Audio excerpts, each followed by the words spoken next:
Hello and welcome to Inside Music, episode number 128. I'm your host, James Shotwell, and it's great to be with you again. I know it's been about a month since episode 127, but we needed a little time away to rethink, retool, and reimagine Inside Music. The results you'll begin to hear today.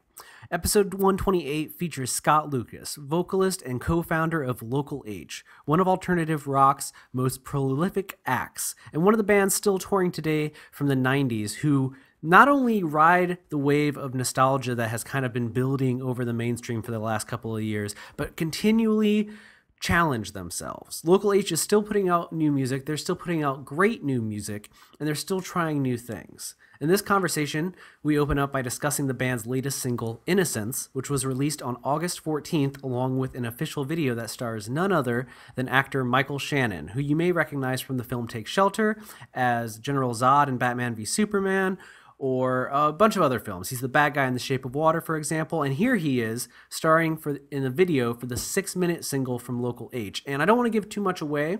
It's a video that has no dialogue. It's all just visuals and the song itself playing, but there is something so perfect about how it all folds together. The music of Local H has always been, in my opinion, music for the working class. Rock songs for people who take a lot of crap from the proverbial man, and they kind of have to eat it. But when they have a chance, if given the chance, they will rebel. They will fight back. They just want to live lives that are on their own terms, and they understand that that's hard to do, and they're willing to work for a living, but they aren't willing to take crap from anybody.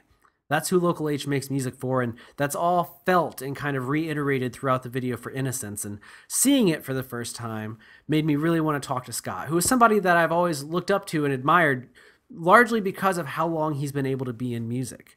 You know, the competition in the industry is fiercer than ever, and acts that are big today may very well be gone by this time next year. But somehow, through constant hard work and dedication, Local H has persevered. They've been on some major tours as of late. They're celebrating the 20th anniversary of one of their most critically acclaimed albums. They just put out a Live in Europe record. And when you ask Scott what he's thinking about now, his answer is always something the band has yet to do. He's thinking about the next record or the next tour or what comes next. He's hungry for that. And that kind of passion is exactly what we created this show to capture. Now, the conversation is a little short. Scott has to fit 25 years of a career in music into about 25 minutes of conversation, so we definitely do not cover everything. But the things we cover are going to be rewarding both for fans and for people that are just trying to make it in the industry. There's a lot you can learn from Local H, even if their music isn't something you would typically enjoy. So I really hope that you listen, and I really hope that you enjoy what happens. But before we get there are a few things I want to tell you. First and foremost, Inside Music is now available on YouTube. Yes, since episode 127 was released, I, James Shotwell, have been taking every single episode of the show, transforming it into a video and uploading it into YouTube, which basically means I created 127 movie-length videos and uploaded them all to YouTube. It has taken forever, but if you go to YouTube and search for Inside Music right now, you will find the show. There is also some more YouTube content coming in the near future. Not just the show, but bonus features, and I can't really get into it, but let's just say that this time next month, there will be a whole lot of YouTube being discussed on the show. I also want to tell you that Inside Music is brought to you by Holix, the music industry's leading digital promotional company. And what that means is that Holix works with record labels, managers, publicists, and independent artists from all over the world to discreetly share new and unreleased music without fear of piracy. To learn how they do this and to qualify for a free month of service, visit holix.com. That's HAULIX.com. And finally, I want to encourage you to follow us on Twitter. The account has been a little quiet while we worked on retooling the show, but we are back in action and we would love to have you join the conversation. Our handle is @InsideMusicPod or @InsideMusicPod. I think that's everything we have, and I've taken up about 5 minutes of your time, so I'm going to play a little bit of a classic Local H song, and then we will get to the show. Thank you so much for listening. Enjoy the conversation. Well, all right. Oh, yeah. All right. Oh, yeah. All right. All right. Oh, yeah. All right. Oh, yeah. All right. Oh, yeah. All right. Oh, yeah.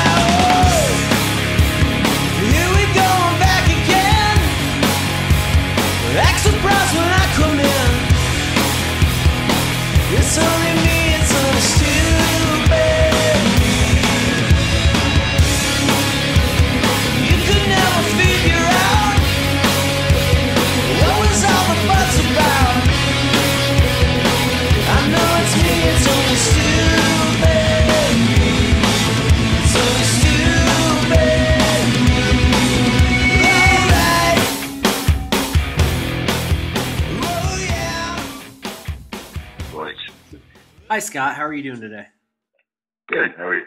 I'm well. Where are you at today? Chicago. Great. I'm in Grand Rapids, so we're not that far apart. Okay. I actually I saw you guys here with Everclear just a few weeks ago. I guess 2 months now, probably. Right. Great step. I think that was the first time I've ever seen you. I've seen Everclear like a bunch of times in recent years. I'm only 30, so you guys kind of popped off before I was going to shows. Uh-huh. But it was great because that tour was really something. Was that a good experience for you guys? Yeah, it was good. It was like summer camp. Yeah, I feel like I was looking at your last 12 months of touring or so. You guys have been hitting the road pretty heavily, and it seems like you've been doing a lot of those kind of tours where it's like, the gang's back together again in a way. You know, I mean, those are all people that we'd never toured with before. So really, it was quite like that. But you know, like with that tour, there were a lot of outdoor venues and things like that, and it's you're outside in the summer, and it's good work. Well, I think it's one of those things where all those you guys are kind of lumped in with all those bands at times, kind of I guess thematically or genre wise, and so in today's world, if you're a young band coming up, everyone just ends up playing with everybody because it's like you have to tour 24/7, and I guess people just assume that has always been the case in music, and in a way it isn't. It's kind of crazy that in all this time you guys had never toured with some of these bands you're touring with now in a way. Yeah. Well, I really wanted to talk to you right off the back. I actually talked to one of the people that works with your PR company, Josh, the day that the video for Innocence came out, because I am a massive Michael Shannon fanboy. And I had to watch the video like several times in a row. But for people that haven't seen the video, Michael Shannon is the star of it, and it kind of plays like a short film. But I was hoping that you would give me the story behind the song, and then we can get into the video later. But tell me about the new single "Innocence" and kind of where that comes from to begin with. It was just a song that we had recorded a couple of years ago with Ken Andrews from Failure, a band that we had toured with before back in the day. And so it was just something we had done, and it was going to be part of something else, and then that never happened. And so we just kind of had this orphan song, and so we put out an edited version of it just before we started that Everclear tour. And then when we came back, we had plans to make a video, and so since we've been back, we've just been working on that video with Michael and Felix, the director. And how long did that take to put together overall then? There was always the idea that we would make a video. And so for about a year, we've been sort of shooting back and forth ideas with different people and different collaborators. And Felix had an idea for the video that was very similar to the idea I had, except his idea was fuck you and let's get Michael to be in it. And so that turned out to be a much better idea. And what was it like, I guess, those initial conversations with Michael? Like, was he on board for a music video right away? I know he also, this week, they just put out a Lucero video that he stars in too, so it seems like you guys kicked off a trend. Yeah, well, we had no idea that was happening as well. So, I mean, it was one of those things that was like, oh, okay. But no, I just sent him a text and said, you want to do a video? And his response was, why the heck not? And that was basically it. Every time I've ever read an interview with Michael Shannon about his acting choices, that seems to be the summation of how he responds to them. He's like, oh, this sounds cool, I'll do it. Yeah, no, I mean, he was in town while we were shooting the video. He was in town doing a play in a really, really tiny theater, the Red Orchid Theater, and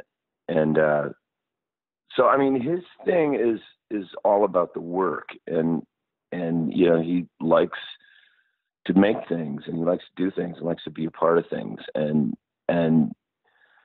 And that to me seems a lot more important to him than anything else that might go with whatever the bullshit is. Have you guys? I mean, you guys don't really, and it's not that common for a band to release a 6-minute single, let alone a 6-minute single that also has a 6-minute music video to go with it. It almost is like you guys made a short film. Did it present different challenges than maybe some of the videos you've made in the past? No. I mean, you know, there was definitely a feeling that we were making a short film, and that was sort of the idea. And you know, it was just 2 days of shooting and shot a lot of stuff. And I mean, I think the biggest challenge was trying to figure out what we, it was just the stuff that we left out of the video. I think was the biggest challenge for Felix, probably. Is there a extended director's cut out there? You know, maybe we can make a 12-minute version of the song, and then you know, you can do that. I mean, there is a lot of stuff, but the stuff that was used all just seemed to really fit together pretty well, and just you know, I mean, there was definitely an idea, but I think a lot of the shooting was also intuitive too. So, you know, I mean, most of the time, honestly, I just sat back and watched. I mean, really, I was probably the least important person on the set. Do you make a cameo appearance in the video? No, we talked about it, but I think, you know, the idea was to make a video that we weren't in at all. And there was sort of an idea that maybe we might do a Where's Waldo type of thing, but I think that might have just ruined the idea. Michael definitely kept saying, like, I think you should be in it. I was like, no, we're trying to do like this sort of Pink Floyd thing where we're not in it, and you know, all that kind of crap. And you know, he kept like looking at me sideways, like going, "You're not going to be in this video at all." So it was pretty funny. Well, there was a thing like in early days of music videos, if a band was trying to do like a narrative story and they appeared in it, it would always be like this weird winking nod, and you're right, it would kind of like pull you out of the story because you'd be like, oh, and then there's the band in the background somewhere. Right. I mean, you know, I think I've been in every video we've ever done, and so for this song, it was like, you know, let's try something new. And you know, honestly, my favorite stuff growing up was bands like Pink Floyd, and I mean, for a long time, I didn't even know what the guys in Pink Floyd looked like. So that kind of stuff doesn't really matter to me. You know, I mean, I'd rather not be in the video. It was certainly a lot easier, as I said. I can imagine so. And I mean, after you guys have been a band long enough that it's like, you know, why don't we try something different? At this point. Yeah, absolutely. I mean, that should be the point in most things. Is, you know, stop with what you know or what you think works. What you think works probably doesn't work that well, and you know, you should just be open to trying different things. I think that probably works in people's marriages as well, but you know, I don't know. Yeah, I mean, it seems like fair life advice in general. Yeah, I guess it could be a rule of thumb. Not to like completely contradict that, but in another semi local H news, that is the 20th anniversary of Pack Up the Cats. Obviously, a pretty big album. You guys have kind of been celebrating that a bit, and I wanted to touch on that because, you know, I was revisiting the album this morning even, and I guess for you, because you've been out there with people who you've been kind of celebrating the album this year. What do you think resonates the most with people today about that music? Is it different than kind of what resonated when the album came out, or are you rekindling that same magic?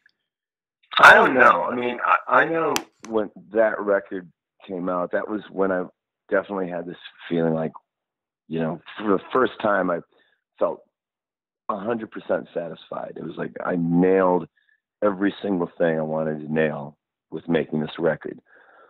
Because we had the resources, you know, we had the material, everything was just fell right in line. You know, but when the record came out, here we have this record that's full of pop hooks and, you know, has this sort of Pink Floyd type of idea of concept record type of thing, you know. But at the same time, what was happening was, you know, the rise of rap rock. And so that kind of, that record didn't really have a place in that world. So it wasn't aggressive enough, you know, it just wasn't, you know, I don't know, but you know what I'm talking about. You know, there was this new metal thing, and that record had no place in that. So maybe, you know, some distance, people can sort of see it for what it is, or I don't know. You know, I mean, it's not really my job to figure that out. No, absolutely. I was actually going to ask you about that new metal thing because there's been so many 20th anniversary pieces as of late with things, and new metal has been one of those things that people have been revisiting, and it's almost like night and day for how I remember new metal being accepted when it happened, and now we're getting 20 years on, and people are writing things about those records that I'm like, I don't remember us feeling this way about that 20 years ago. And as somebody that was kind of in the rock arena at the time, I was going to ask you how you remember that wave kind of crashing into what you guys were out there doing in rock and roll at the time.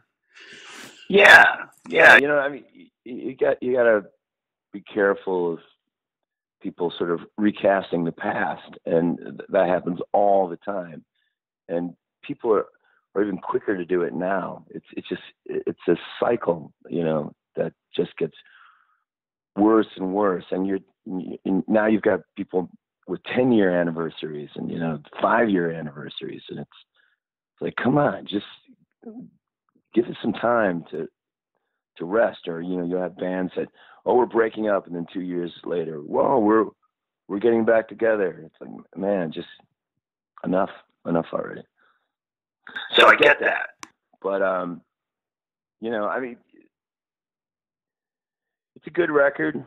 I like it, and I like the thing about it is once you start playing it, it's a complete piece, and all the songs fit together. So it's almost, I mean, I feel like I don't feel so much like I'm in a band when we play this record. I almost feel like a conductor, and, you know, this big piece that has movements, and it goes up and it goes down, and you know, you try to get all the parts to fit and moving at the same time. And it's definitely a different experience than just getting out there and just playing whatever the hell you feel like. Yeah, I've talked to some artists who kind of referred to it as feeling like almost like a roller coaster ride or something, where you kind of get on the rails and you just kind of follow a pattern. Like, you know it. There's a part of you that knows it by heart, and there's still that element of like, you got to remember it and play it right and kind of engage with the material. But then there's also kind of this weird autopilot thing that you have buried somewhere deep down in your subconscious. It's like, oh, I know how to do this.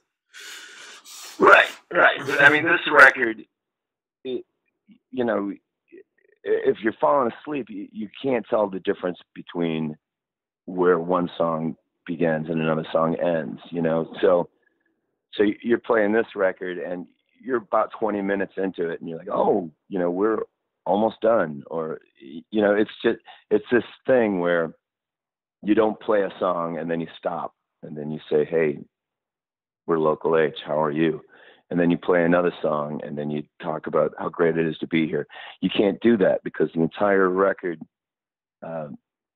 just goes. It, you know, one song goes into the next, and you know, you've got to keep up. And you know, by the time you do have a chance to say anything to anybody, you're 35 minutes into the record. So it's slightly different.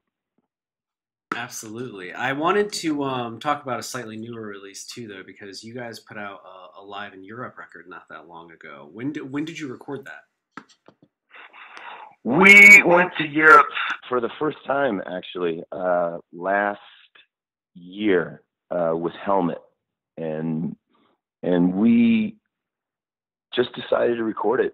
We brought a friend of ours with us who's actually playing with us on the Pack Up the Cats tour, and he did sound for us, and he just recorded whatever shows that he could that the venue was equipped to record into their soundboard.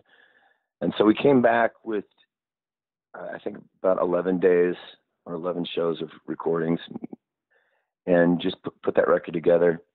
And that was it. I mean, I think we just wanted to see what would happen. We'd never been there before, so we wanted to see what it would sound like. And it came back, and we listened to the tapes, and I was pretty into it. And I was surprised at how much I liked it. I'm not usually into live records, especially not our own. I have no interest in it, but I really thought that he captured something on this, and it was really cool.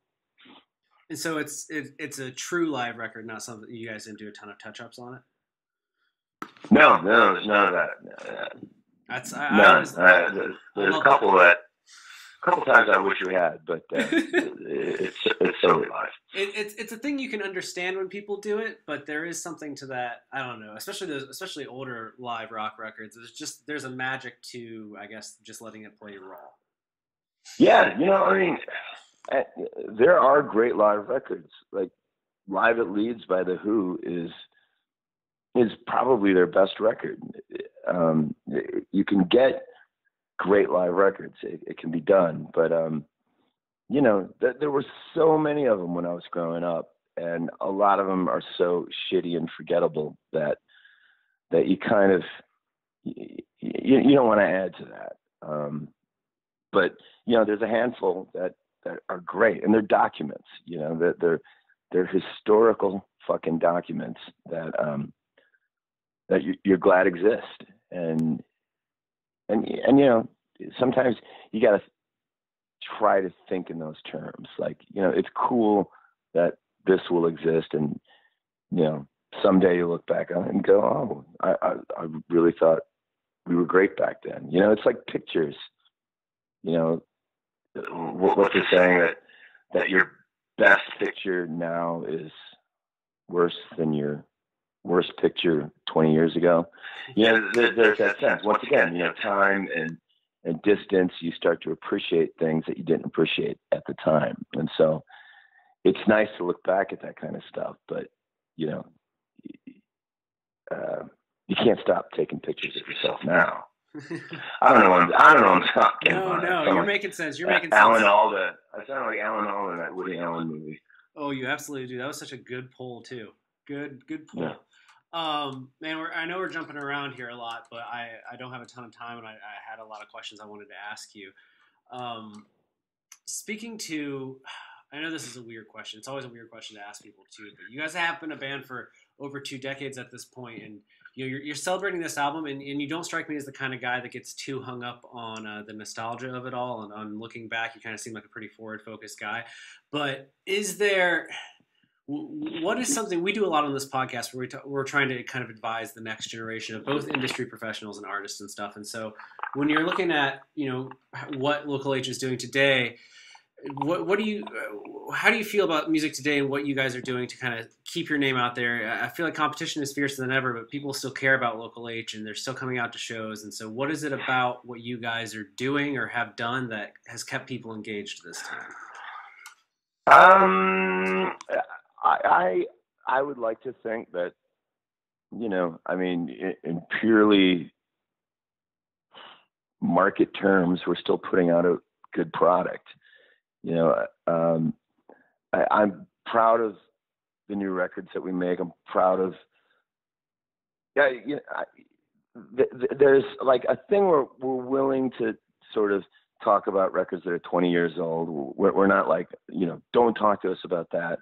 We're fine with that, but we're also interested in putting out new things. And so, that's sort of, I don't know, it satisfies the need for both things. And I'm fine with both of those things. As long as I get to make new records and put out new singles and, do what we did with this Innocence video, I'm perfectly happy to indulge somebody in their, in giving them a taste of nostalgia as well. That's fine. And the other thing about it is I never thought I'd have a body of work this big, you know. I mean, it's pretty great, and it's pretty humbling. And I mean, I don't know what to tell anybody. I honestly care about what I do, and I'm proud of the work that we do now, and I'm proud of the shows that we do now. And I think we're just as good as we've ever been. I went to see Pearl Jam the other night, and I was like, wow, these guys are just as good as they were when I saw them 27 years ago, you know, and that's something to really be proud of, I think, you know. And you're still just as passionate about it as ever, you feel? I think so. I am, and I cannot stand watching people go through the motions, and I refuse to be somebody like that, and I refuse to be in a band like that, and I won't have anybody play with me that just doesn't give it their all every night, and I don't honestly see how people can do that, how they can live with themselves doing something like that. There are easier ways to make a small amount of money than, you know, to get up and play shitty shows. No, I absolutely agree with you. As somebody that's been in music for even just 10 years, I see it all the time, and I'm just like, this doesn't seem like it's fun for you, and it doesn't seem like it's fun for anybody else here. So I don't understand why you're subjecting us all to this. Absolutely. The money can't be that good. What are you doing? Get out of here. Yeah. You know, I mean, there's a line in Pack Up the Cats, like on the fourth song, where it says, I'm in love with rock and roll, but that'll change eventually. And I'm kind of, every time we've been doing it at rehearsal and I get to that line, I'm like, nope, I'm still cool with it. I'm still totally down with rock and roll. So I don't know, you know, maybe that's. Maybe you were wrong. Just maybe you were wrong. Maybe what? Maybe you were wrong with that lyric. Maybe it just hasn't happened yet. Well, yeah, I think that happens to a lot of people. Yeah, I think at some point you don't know what else to do. And you get that with the audience. And, you know, that there's constantly, you'll get people coming to shows or talking about music, and they'll be like, oh, well, music's not as good as it used to be. And it's like, well, says who? You, who haven't listened to a record since 1999, you know? Or, I mean, I'll bet, you know, there's kids who are buying records right now that of bands that you've never heard of and you never will, that think music is great right now. You know, there's always somebody who's going to be at the gate going, nah, we're done. You guys can't come in anymore. There's always going to be somebody at the border of a country who's going to be saying, nah, we're done. You can't come in anymore. And those are the kind of people that need to go away. I couldn't agree more, man. Absolutely. Before I let you go, tell me, beyond celebrating this album, and I know you guys have a lot of fall tour dates coming up. You're still announcing shows. I saw your announcement for Atlanta just the other day, or maybe that was last night. What's in Local H's future beyond that? I don't know. It's probably time to make a new record is the thing. Our last full length came out in 2015, so it's definitely time. We've been doing a lot of touring, and it's been great. There's been a lot of great tours that we just couldn't say no to, and you know, I've been doing it long enough to know that when everyone's calling and asking, you've got to take advantage of it, because they're not always going to call and ask. So yeah, once we're done with the Back of the Cats tour, I think it's definitely time for a new record. Well, that's exciting, man. I like the sounds of that, because new music, especially for you guys, do have a huge body of work, and I like to see it keep going. Like you said, I think that continued trying new things and chasing that passion further is always an exciting thing to see unfold. I'm ready to hear what you guys come up with next. But are you guys coming to Michigan on the Cats tour? I can't remember off the top of my head. I for a lot. think we might not be. You're at least in Chicago, I'm sure. So. Yeah, but you know, one of the things we're going out, and it's not just us two on this tour. We've got a total of 4 of us on stage at one point or another to recreate everything that's on this record. So we just wanted to make sure that, you know, we didn't burn out. And, you know, we've got 3 pretty short legs on this tour. And, you know, who knows? Maybe we can sneak out and try to get those dates that we didn't get on this leg. But I have definitely heard the objections of every town that we haven't been able to make over and over and over and over. No, absolutely. I thank you for taking the time to talk to me today, Scott. It's been a conversation I wanted to have for a while, and I'm glad we can make it happen. No problem. Thank you. Absolutely. Have a wonderful day, sir. Okay, you too. Bye. Bye.